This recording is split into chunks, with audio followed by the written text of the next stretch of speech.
welcome to Brand New Day. I'm Gladi Cologne. And I'm Laura Hartman. And you're watching us on Be Well TV. Thank you so much for joining us today.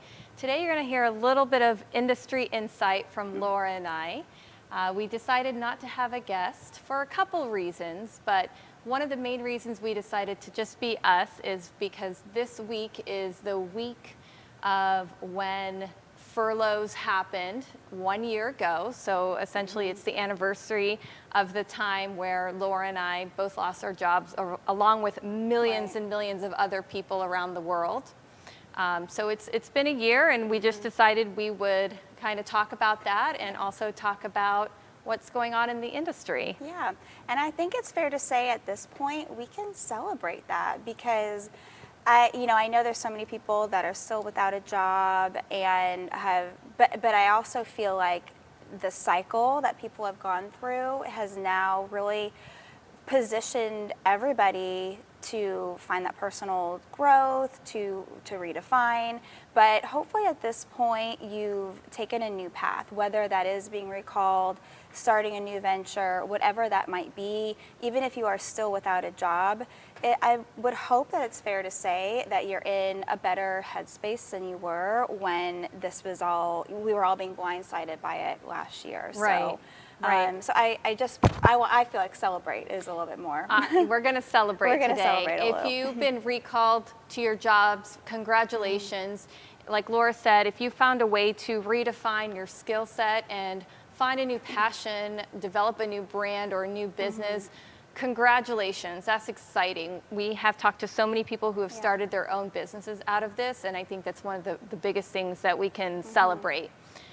Or if you are at home and you're not working and you're still deciding what your next move is going to be, we hope that we serve as an inspiration to you to dig deep and figure out what your next move is going to be. And if you are in that group, we hope that you think about what did you accomplish this past year? Did you get to spend more time with your family? Did you reconnect with your faith? Did you get outside, or maybe have better fitness, or whatever it was? Focus on what those really positive things were that you did get to either participate in, accomplish, because maybe you wouldn't have had the time to do that had this not happened. So I guess it's looking at the entire situation with that glass half full mentality. Absolutely. So if you follow our website or if you follow us on social media, you'll see that we started a category called Industry Insights. It's an opportunity for professionals in their field to write a story as a guest contributor for us and tell us what's going on in their world, what's going on in their industry. Yeah. So Laura, do you want to tell them a little bit about the article we just published for Industry Insights? Yeah, so we are really excited because one of our very first guest contributors is executive chef Philip Thompson. And he is a very well-known chef, especially within Hilton. He was furloughed for eight months, and during that time also did a property transition to open a new property in Miami. He was up in DC, Capitol Hilton. He also worked very closely with the corporate team. The headquarters is there in Hilton, so very, very close with that corporate Hilton team, but is coming out of this actually this week. Is the opening of the Hilton Aventura Miami, which Chef Philip is the executive chef at. So I had the opportunity to connect with him and get him to offer up quite a bit of feedback and advice and just his own professional insight on how not just other chefs or other culinarians should be stepping back into the kitchen, but what's that leadership piece to it, how to motivate your team. How do you now come back out of this, get back into a hotel? What's that fresh perspective that he found himself while that time away? How is he re-looking at what his job is for himself as a leader, as well as for what the guests should be getting? So it's a fantastic article. He gave us 7 different techniques or pieces of advice, tips for how he's been adapting and what he suggests. Getting back into the groove of things. Yeah, getting back into the groove of things. So we are going to kind of dissect that article a little bit more, but first I thought we would have a little bit of fun, because if I've learned anything, I know Gladi so well. If I can make a game out of something, I've got her attention. She's all in. She's like so competitive with games. I'm competitive? Okay, I'm a little competitive. With games, yeah. I remember when we lived together, we used to have like game nights, and I mean, it was like, you're hardcore. I still do. You're pretty hardcore. Yeah, during COVID, one of the things that I did was I wanted to have my family over, so I hosted a murder mystery dinner with my family. It was nuts, but yeah, it was definitely competitive. So, so what you got for us? All right, so we are going to play. I'm sure you've heard, the funny meme. How it started versus how it's going. Okay. So we decided to make, I decided to make a funny game out of that. And since we are talking about this year of reflection, we have this little bowl here with a bunch of different keywords or fun. Some are industry related keywords. Okay. And we're each going to take turns picking one out and I guess talking about how it started, where we were with that, and how it's going. Okay. Yeah, so all right. I'm going to let you go first. I'm going first. Yes. Okay, here we go. Oh, this is nerve-wracking. Okay. Oh boy, my topic is shopping. Okay. So how it was? Yeah. How it started. Like, where were you with this topic? Okay. How it started. This is a good one because I was actually probably spending too much money before COVID. I was shopping a lot. I was buying new outfits and new clothes, and then I ran into a big problem when I realized I didn't have any athleisure wear. So when I realized I needed some athleisure wear to be at home because we were quarantining, I was thinking about, what am I going to buy to wear?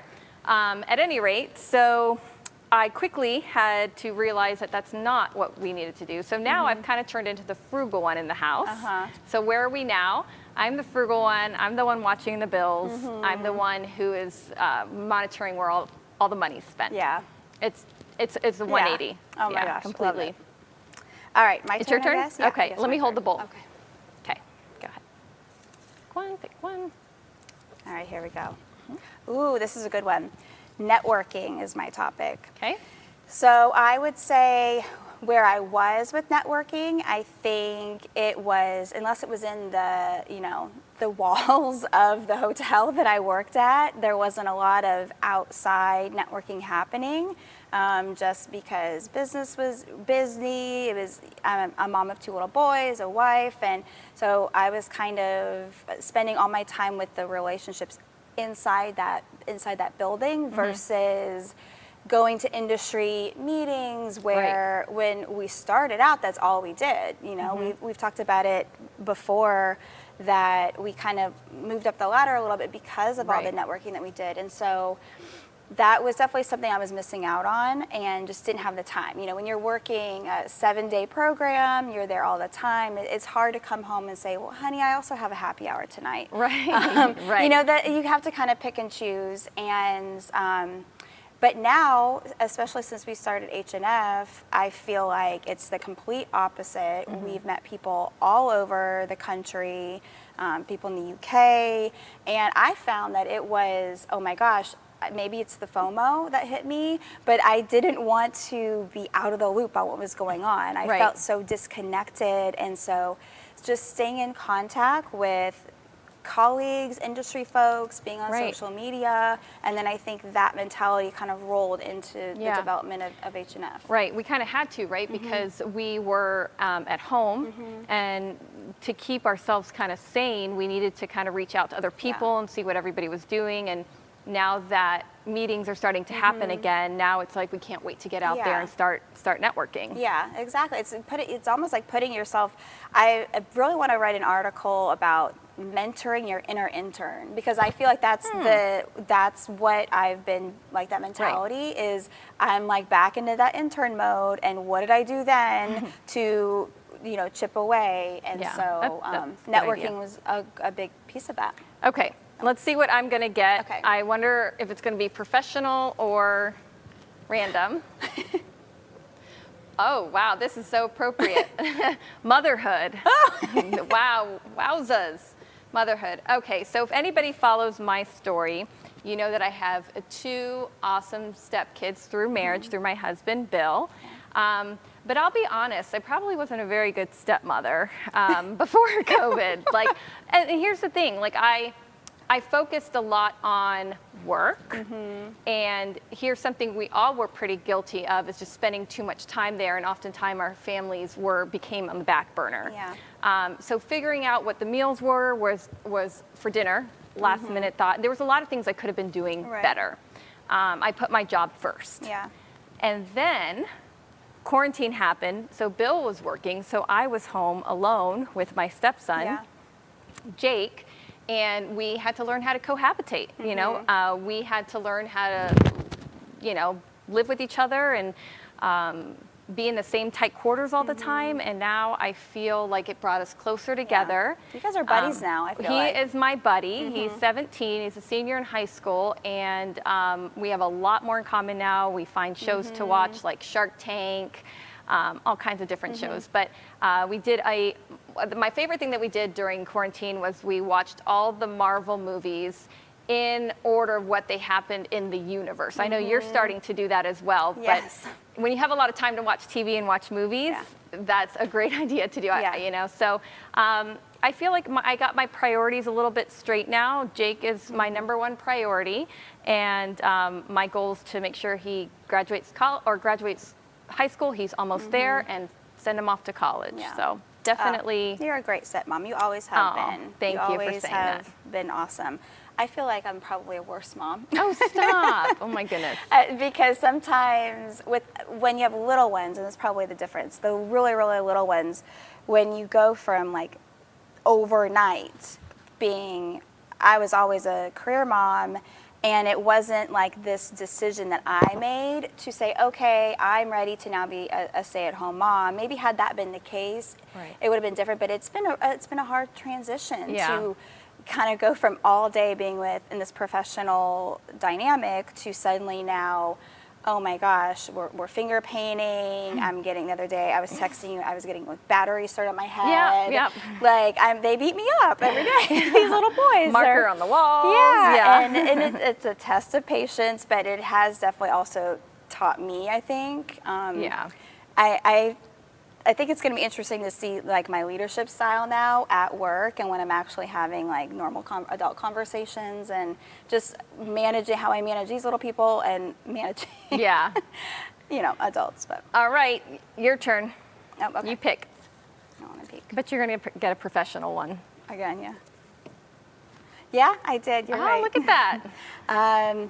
Banquet experience. Ooh. So I haven't been back into my job very long to have a lot of, I guess hands-on, but I would say I have been very much focused on from the outside looking in, thinking ahead of what that banquet experience should look like, can look like, how it was.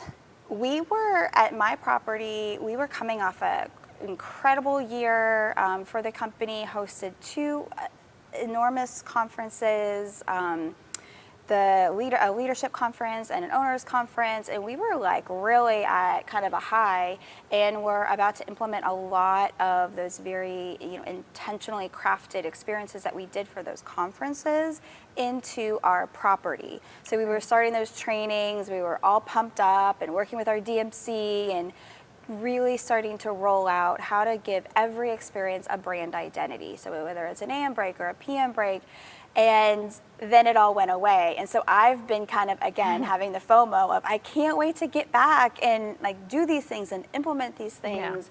So for me, it's now with my new team, part of me feeling like that all buy-in of wanting to, yes, go back to a new property was meeting this new chef I'm going to be working with, and kind of feeling that dynamic of, oh my gosh, he loves this as much as I do, so that's time exciting. out for our audience in case They missed your announcement last week. Yes. You are starting a new job. Yes. Director of events. Correct, yes. And you're going to be starting in a couple of days, Yes, right? So you've had some time to soak it all in. Yeah. You've been off of work for a year. Yes. How are you feeling about going back to work in a couple days?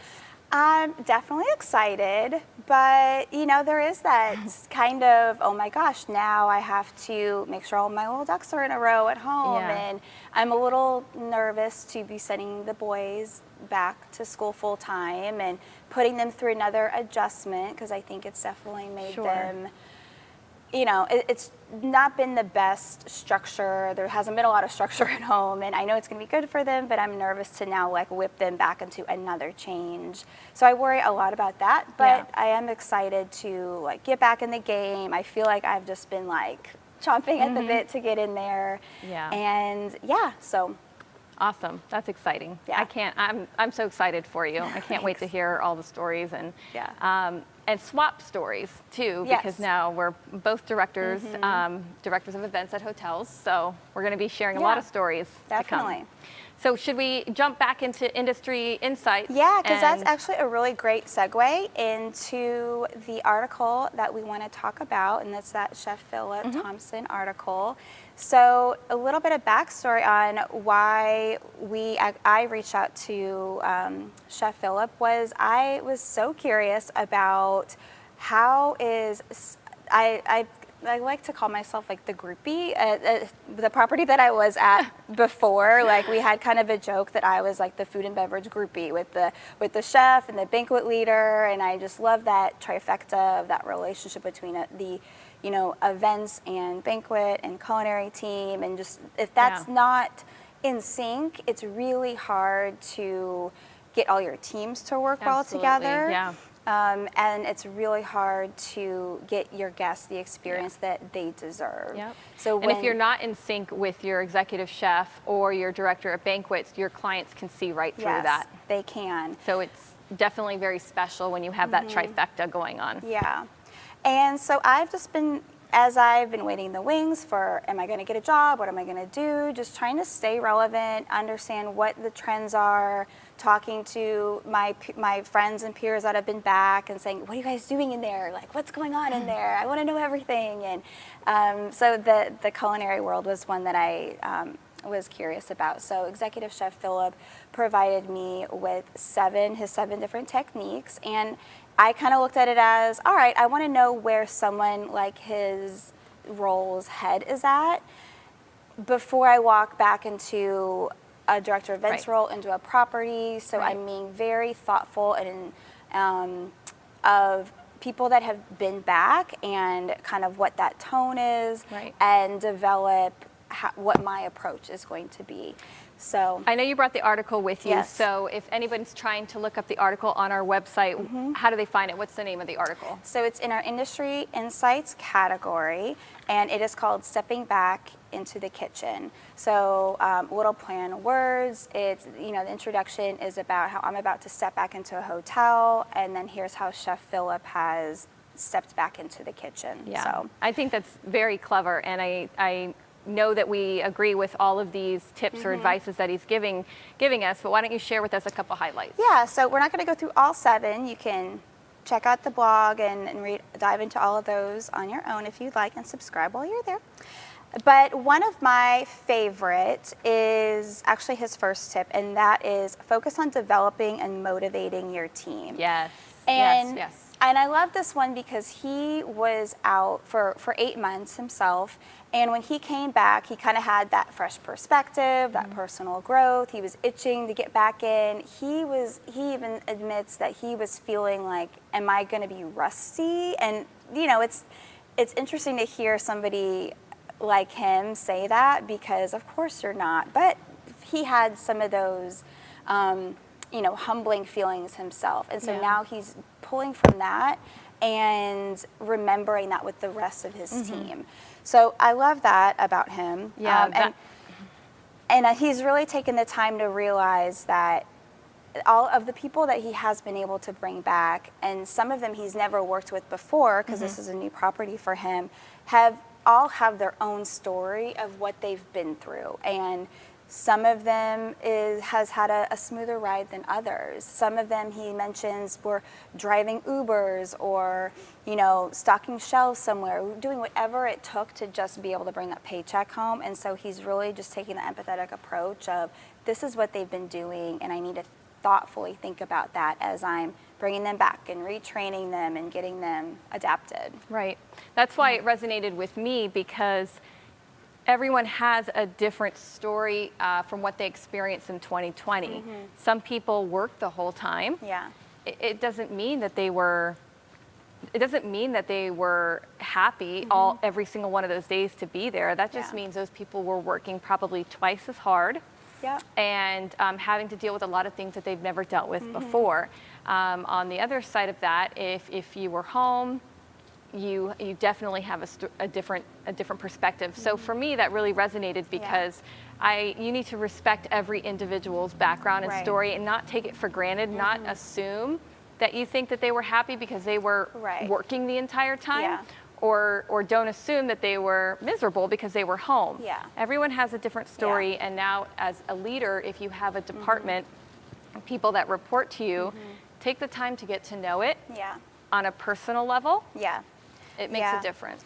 And, he mentions a lot about the messaging and the communication, because people are scared, and there's so many different protocols and regulations, and how do we do it then versus how we do it now? So he's got to be really thoughtful of kind of holding their hand through that, communicating things when he knows it, making sure his team knows. That was important before, but it's especially important now.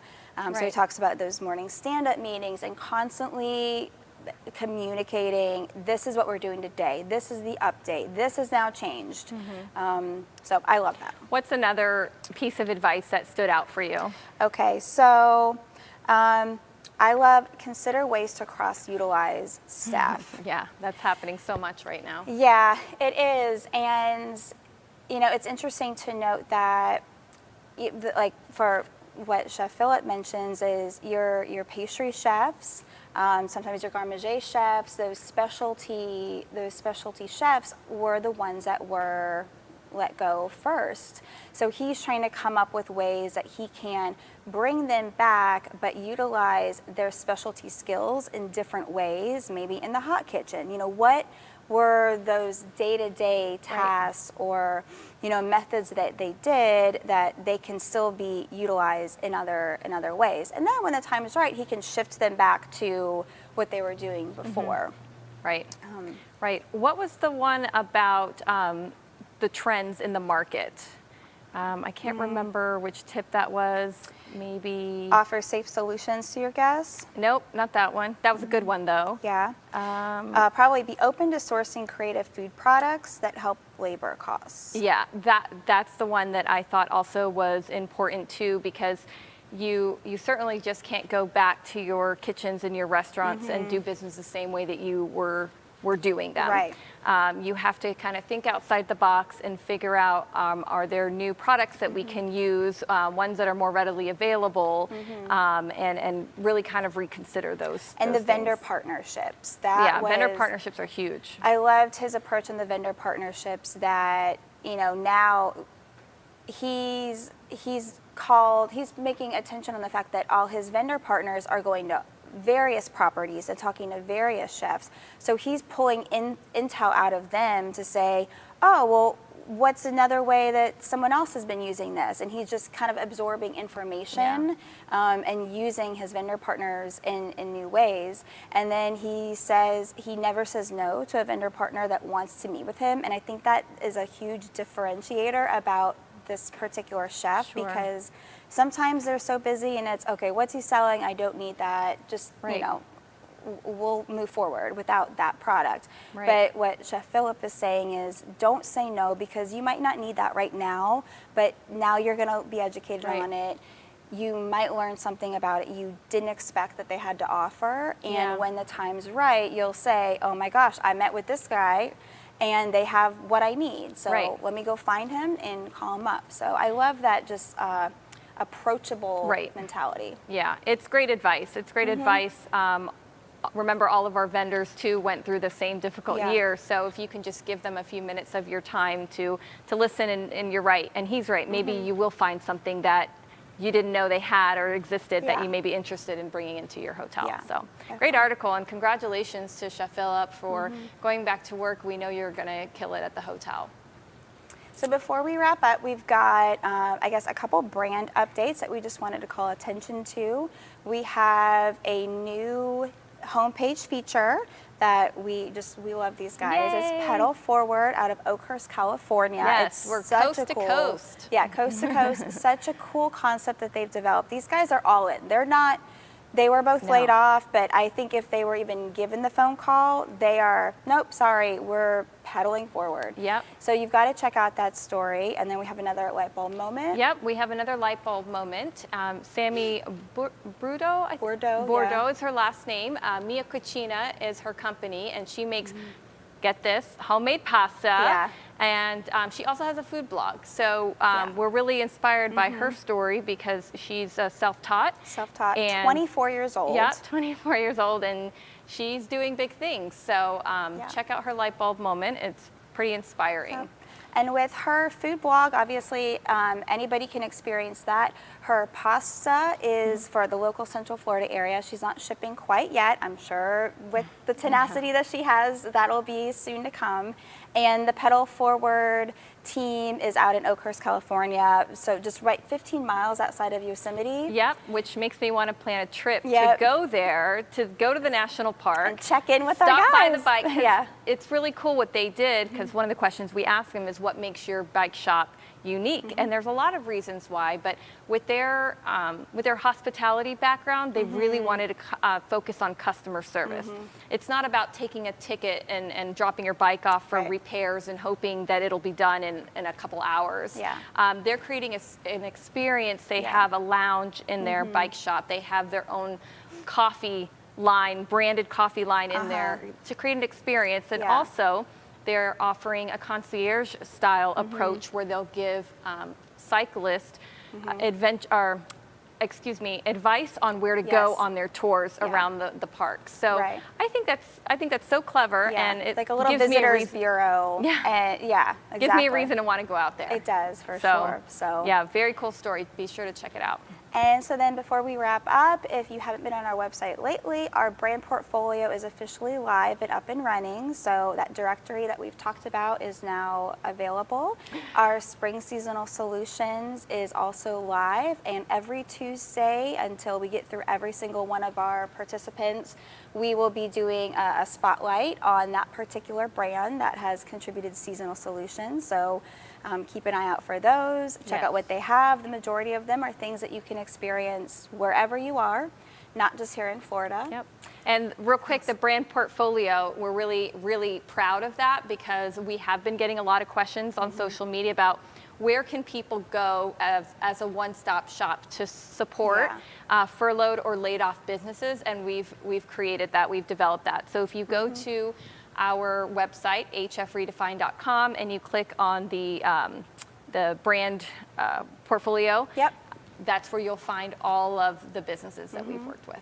And we've been getting a lot of questions about our candle, our redefined signature candle that we announced with 3 Daisies Candle Co. We are so excited about the feedback, and just everyone's excited about that. Yeah. So that's we're Coming happy. soon. That's coming soon. Yep, We'll let you know as hopefully. soon as we have that up on our website and available to purchase. And we are working on even some more additional signature product lines that we'll be Yes. sharing very soon. Thank you so much for joining us today. We hope that we've inspired you, and we hope that you'll tune in next Thursday to our next episode. And don't forget to visit our website and be well. We're all embarking on a brand new day.